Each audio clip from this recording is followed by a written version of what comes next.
Welcome to the Emerging Professional Series at the Coffee Conversation Show, powered by the Emerging India Forum TIF and a tech partner, Prime Infotech Solution.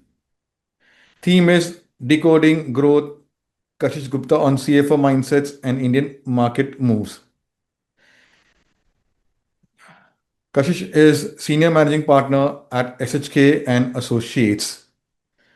With over a decade of experience in taxation, audit, compliance, and CFO services, Kashish has carved a unique niche guiding foreign businesses into the Indian market while empowering domestic firms with financial clarity and strategic depth. Whether you're trying to decode India's regulatory maze or scale your operations without the stress, Kashish brings calm to the financial chaos. In this episode, we go beyond ledgers and filings into the human side of strategic consulting, the importance of trust in finance, and the journey of building a business advisory service that feels less transactional and more transformational. And we understand Kashish as a person beyond the numbers. So, welcome, Kashish, to today's conversation. Thank you, Amir. So let me explain you. There will be three rounds: professional, personal, and a surprise rapid fire where you be in the hot seat and you have to be witty, fun, and quick. And here's inspiration, the document signing book as you are guiding organizations. So how document signing can be helpful for them. So reduce paperwork and compliance, everything, audit, everything in one book. Okay. So friends, I'm Lion Amir Virani, host at Coffee Corner, legal tech evangelist at Prime Infotech Solution, author of 15 books. We help law firms, corporate legal, startup, SMEs, world-class technology, software licensing, and tech training solutions. So my first question, Kashish, how has your journey shaped up and what were the key defining moments you had? Ah, Amir, I wanted to be a chartered accountant, basically because I knew some of my family members who were already chartered accountant. So I did before starting, I did not knew what a chartered accountant does. The only thing that I had heard from some known ones were that chartered accountants get paid for simple signing, and that's one thing that made me very inquisitive towards this course. But I did not knew that doing chartered accountancy would not be that easy job. And then when I started, I felt like it is one of the simpler things. But going on, it was not the easiest of the tasks that I did in my entire journey till my graduation. But it has definitely been a very fulfilling journey. Once I cleared my chartered accountancy, I tried to do a partnership with a few friends. It did not work out. Then I closed that partnership. Few years later, identified new partners and we signed into a partnership. Again, it failed. And that made me rethink that is it necessary to build a partnership to scale my firm? Definitely not. What was needed was a right mindset. Or even if I wanted to be in a partnership, I needed right people. Right people, as in people who aligned with my vision, my ideas, or if not my ideas, we both are on same page. That is when I understood that it is not necessary to make a good partnership firm to scale up. Rather, we can have good talent and scale up. That is when I started investing in myself, giving more time for my personal growth, my understanding, my communication, my learnings.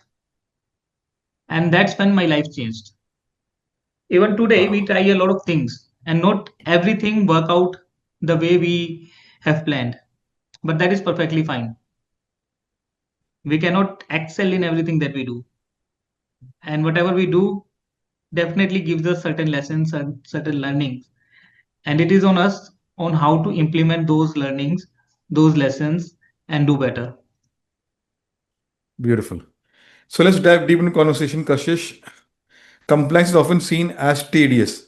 How do you make it strategic for growing companies? Okay, so it is a general perception that compliance is tedious, but to be honest, it's not that tedious or as it seems. Like, so there are certain things which is for the benefit of the business. Now, if there is a complex situation, first of all, my idea is to look at it with a calm mind, Hmm. get a bigger picture of the problem or the complex situation, and then delve into the nuances. Okay, the first point or first thing that I wanted to share is when I see a problem or a complex situation, I break it down simply. The second thing is I look at what impact will it make to the stakeholders. And lastly, to get a clear picture of what needs to be done. If we do these three steps, the complex situation goes away, the clarity comes in, and we are able to solve the issue. Wow, beautiful. So, Kashish, you have built a career simplifying some of the most complex financial structures. How do you approach problem solving when the stakes are high? So, whenever the stakes are high, look, the point is we have to be very careful about managing the situations. Two things, clarity and trust. Hmm. Because our job is we are in a position that people trust us as a chartered accountant, as a financial consultant. People have a lot of trust on us. Not only the person who is hiring us, but there are other stakeholders as well, the government, the shareholders.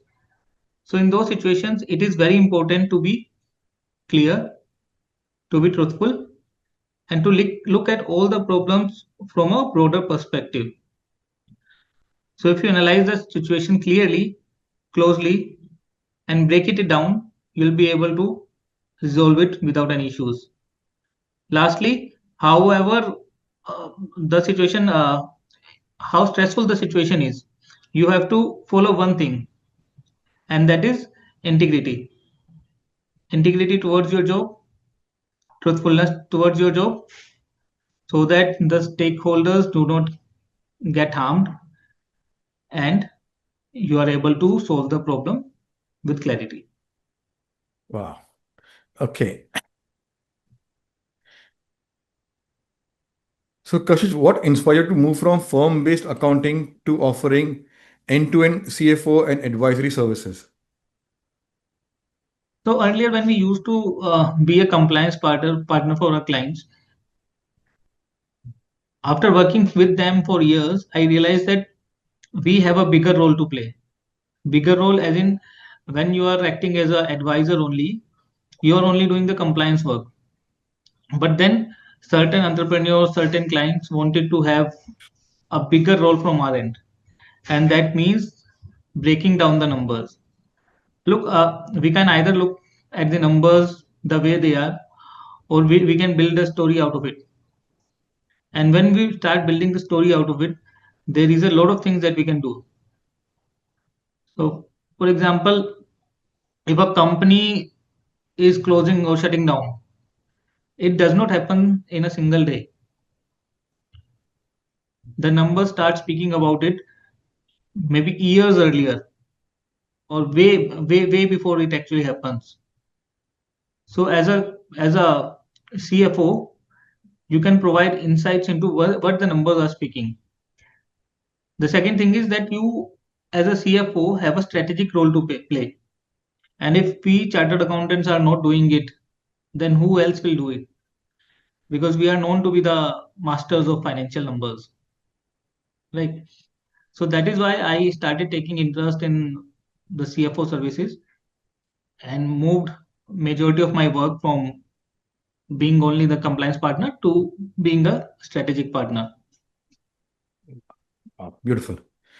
So, Kashish, in a sector built on trust and numbers, how do you ensure emotional intelligence plays a key role?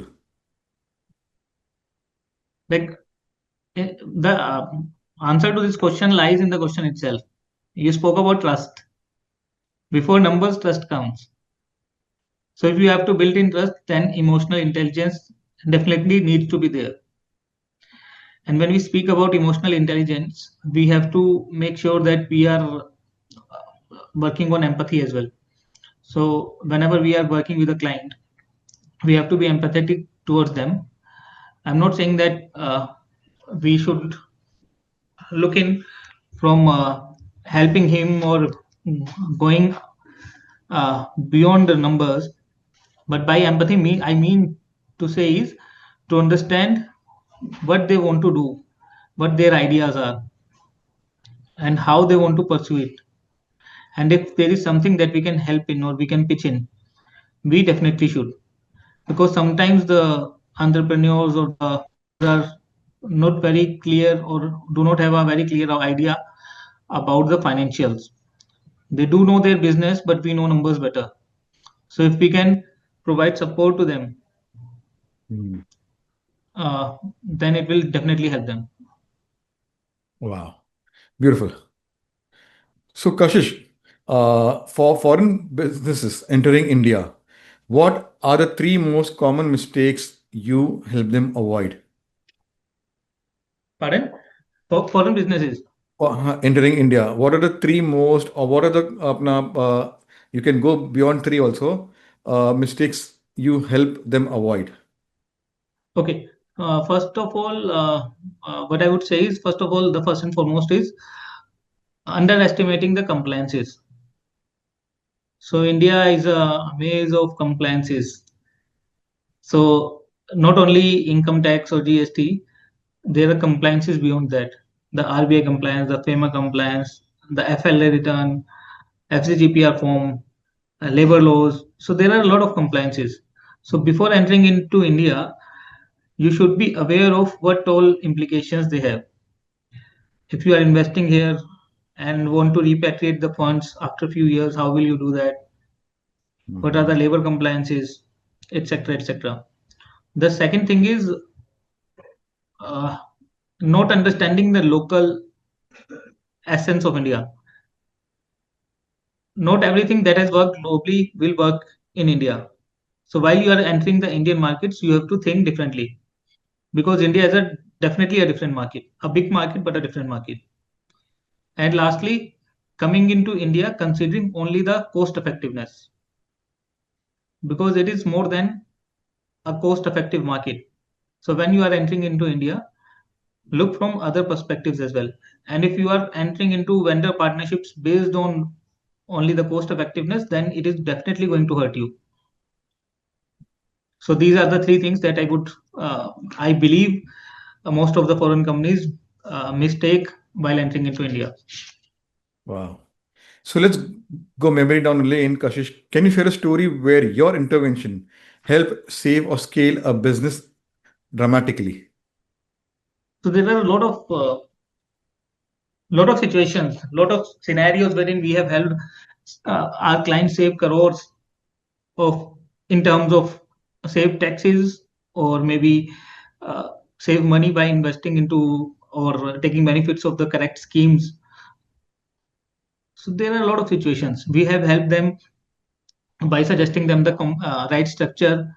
We have helped them by suggesting how they should bring the money into India, either through capital or through loans.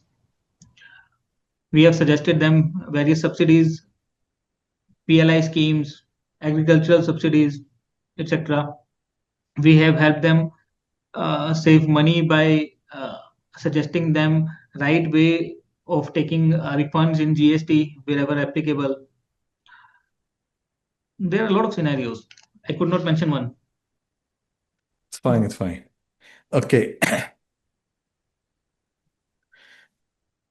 So, Kashish, what does a day in the life in your what does a day look for Kashish when you're wearing both the CFO and advisor hat? Okay, so there is a very thin line between an advisor and a CFO role. But before answering that, I would say that not everything every day is same. Every day brings a new challenge.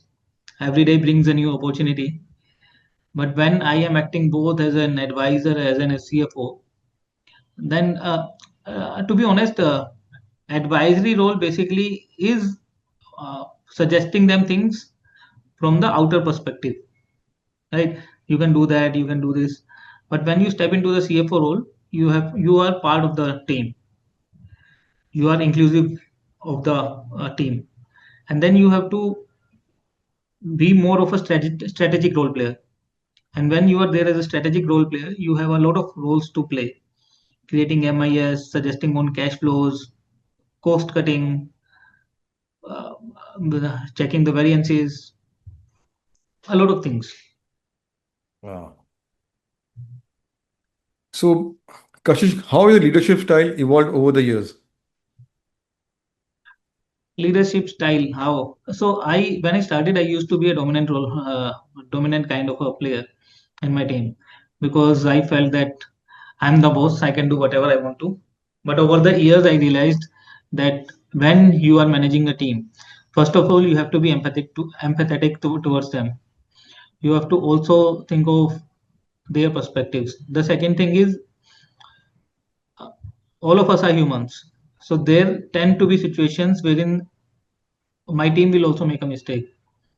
If there are days when I do make a mistake, there will be days when they will also make a mistake. So I have to be a little patient. The third thing is, when I'm investing in my growth, I have to make sure that I am investing in their growth as well. So to share a simple perspective, when I started, my average, the turnover of employees in my firm used to be 6 months to 1 year, and now there are most of the employees in my firm are more than 5 years old. This change is only because of the change in my leadership style. Now I'm more empathetic. uh, I listen to them more.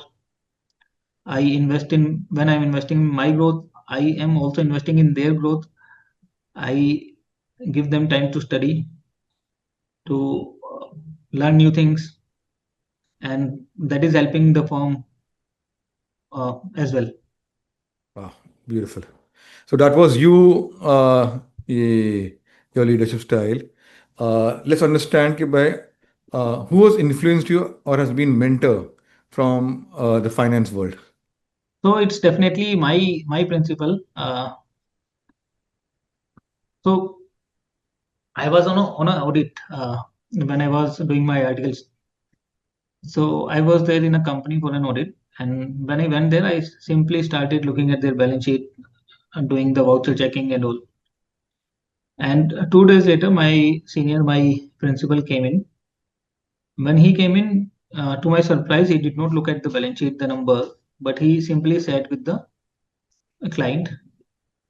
He discussed certain things with them for an hour or so, and then came in to check the financials. I was curious, so I asked him, you did not pay attention to the numbers first. So he explained me one thing, that before going into the numbers, you need to understand what they are doing. Mhm. So if you do not know the business, if you do not know how they are doing it, then how could you derive anything out of the numbers? Mm. So he definitely is my inspiration. He has helped me learn a lot of things, and anything that I have, any area wherein I have succeeded is definitely because of my mentors, my uh, principals with whom I have worked during my articleship and job days. Wow, beautiful. Okay. So, Kashish, according to you, what's one underrated skill that every finance professional should master in today's ecosystem? So the answer goes down to my previous discussion. So what I understood that day from my mentor was, the most underrated skill or the most important skill that we as finance professionals should have. Not only finance professionals, I believe it is applicable to all of us. Mm. The most underrated skills, and that too in today's world, is listening, Mhm. communication, and listening.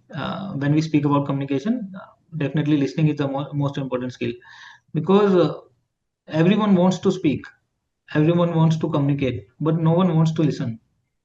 So Hmm. in our world, it becomes a lot more important, because even if it's audit, even if it's advisory or any kind of consulting that we are doing, if we do not listen, we will not understand the client's business, the client's ideas, the client's mentality, the client's expectations.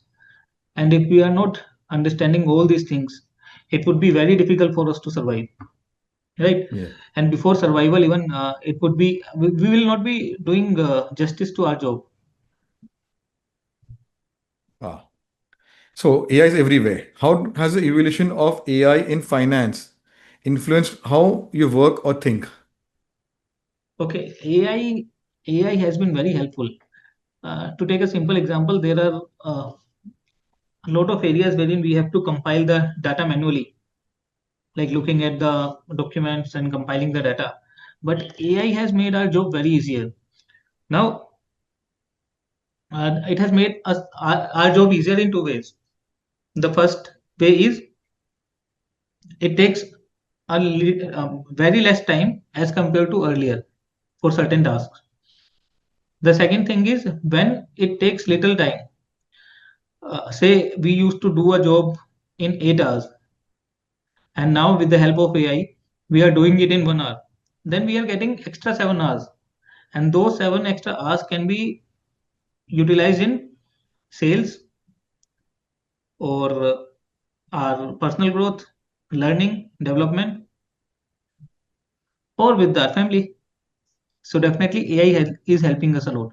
To give you a simple example, a few years back we used to send manual reminders for each and everything through WhatsApp, through emails, through messages. But then with the help of various tools, with the help of AI, we wrote Google scripts or we utilized WhatsApp APIs and then started communicating on an automated basis. So now the communication is so smooth that we do not have to take care of sending reminders for anything. So if there is a task that needs to be reminded of every month, then we have made it in a manner that on a particular date the reminder will automatically go in, and there are multiple levels of reminders. Wow. Okay. So my last question, what advice would you give to young professionals who want to enter the CFO and business advisory services? uh, so my advice would generally be to give to first of all to be patient. Not everything comes very easily. You have to devote some time, be regular in your efforts. Only then things will work out. The second thing is at times we tend to offer everything. I do GST, I do income tax, I do ROC. So start with one area, specialize in it, and then look for other things. Wow. Okay. And third and the last thing, uh, be truthful. Be Yeah. truthful to yourself, to your clients, to the government. Wow. Beautiful. So let's go to next round and understand Kashish as a person. Tell us about your family and your formative years. Okay, so I am born and brought up in Delhi. So my father was in government service and my mother was a housewife. Uh, Now, one thing that they instilled from the start was uh, integrity over comfort. So that is one thing that has gone with me throughout my life. So it is important to be truthful and to be transparent in our life. Uh, till I told you that I wanted to be a chartered accountant because someone told me that it's they did not told me that it's difficult to do, but they told me that it's easy to earn as a chartered accountant. so they get paid for simple signing, but they no one told me that uh, for that signing you need to earn a degree that may take 5 7 8 years of your life. And I have a elder brother. I got married in 2015, and I have two beautiful daughters. Wow. Wow. Okay. So, what is hobby or interest which helps you to unwind and recharge? Uh, to unwind and recharge, you need to connect with yourself. And I generally feel that to recharge, you need to take a time off from your gadgets, because in today's life, gadgets are all around us. Though Yes. it has made our life very comfortable, but at the same time, they are very harmful to us. Sometimes we for straight 9, 10, 11 hours we are into the screens, be it our mobiles, be it our uh, tabs or laptops. So it is important to take time off from those digital devices, spend some time with your family. As I told you, I have two beautiful daughters, and even if I play with them for 15 minutes, 15 to 30 minutes, it itself gives me a huge energy boost. The second Wow. thing is taking time off and doing meditation for 15, 20 minutes. That's beautiful. So, Kashish, when you're not crunching numbers or resolving tax nightmares, what does a perfect weekend look for you? So my weekends generally go with my family, uh, my daughters. My younger daughter is 3 years old, and I love playing with her. I love spending time with both of them. Generally on weekends, I'm with my family only. Uh, if we speak about weekends, I generally spend my Saturdays working on myself, my growth, my communication. Wow. I am also a part of a community called Toastmasters. It is a Oh, very beautiful community. So it not only helps us improve our communication, but it is a second family, I would say. And yes. on So there are, Sundays, my most of the time goes with my daughters. Yeah. wow. So you're yeah, among our coffee speakers, you some yes, this coffee speaker is there, apna Vyashak. He is apna area director for Pardon? Bangalore chapter. What's the Vyashak name? Suresh. He is area director for Toastmaster in apna from ये Bangalore. Suresh Sani. Vyashak. Vyashak. Vyashak Suresh, but he's from Bangalore. Okay, okay, So okay. he's from apna Cochin, but now a senior Toastmaster, an area director, and there are other coffee speakers also who have just started their journey being a Toastmaster. And Oh, my, great. you know, from outside coffee coffee tribe community, there are other Toastmasters also. So, Wonderful, wonderful. uh, so there will be. I'm planning to do a fireside chat where what got you all into Toastmaster. That's one thing. And a panel discussion with you and the other coffee speakers on CFO and business advisory services, how it has evolved in India. Right. So we'll connect and plan out. Definitely, Okay. definitely. Anytime.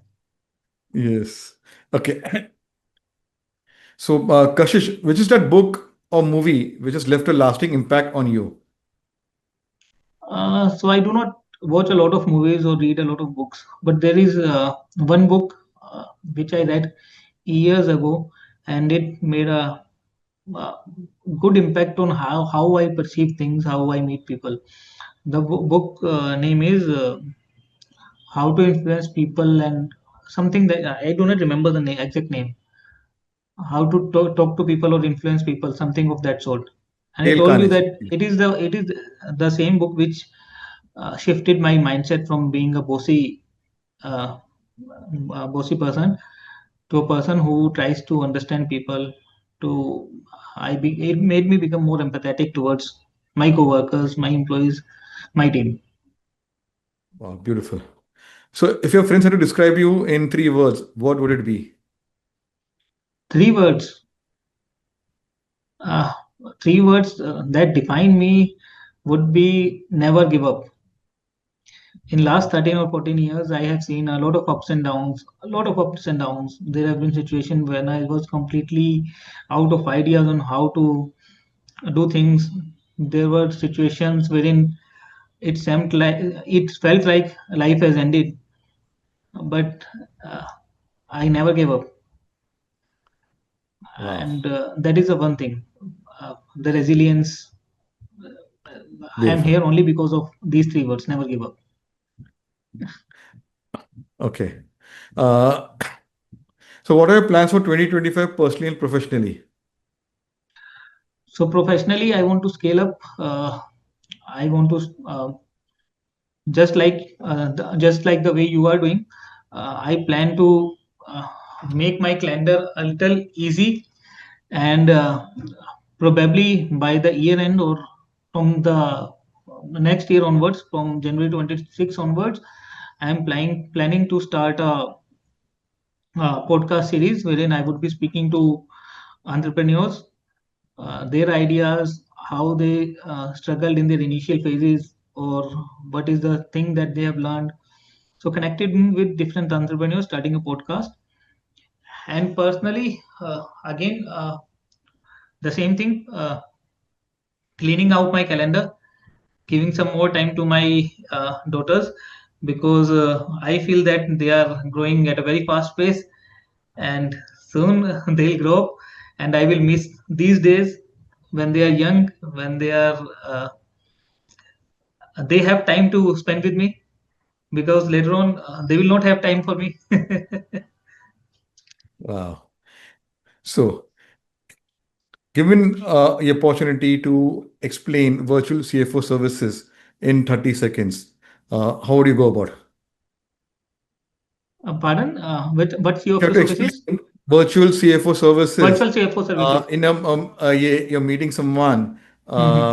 a new person, and they So ask you, it okay, is a by strategic partner for your financial services.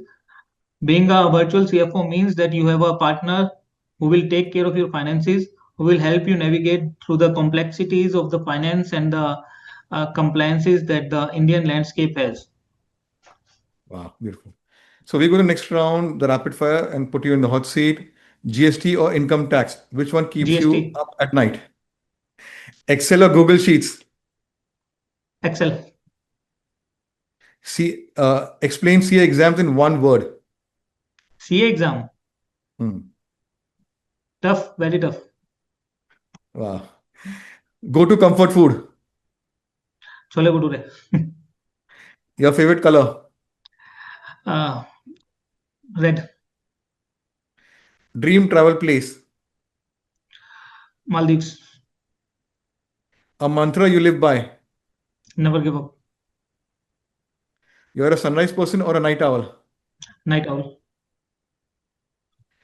Coffee fueled work marathon or quiet focus spreadsheet zen. quite focused. Okay, let's restore. So you did well, and here's a book which will be autographed and sent to you.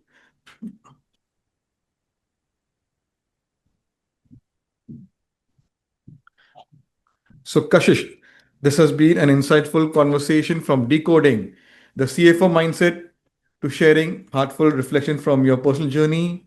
You have truly shown that finance isn't just about numbers, it's about trust, clarity, and purpose. And it was surprising the aspect of you, okay, you being a Toastmaster.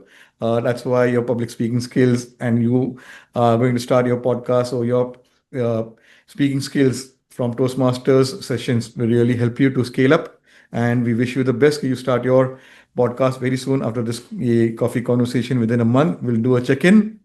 So, your approach to making compliance strategic, your vision for empowering business entering India, and your grounded leadership style have inspired not just professionals but emerging leaders across domains.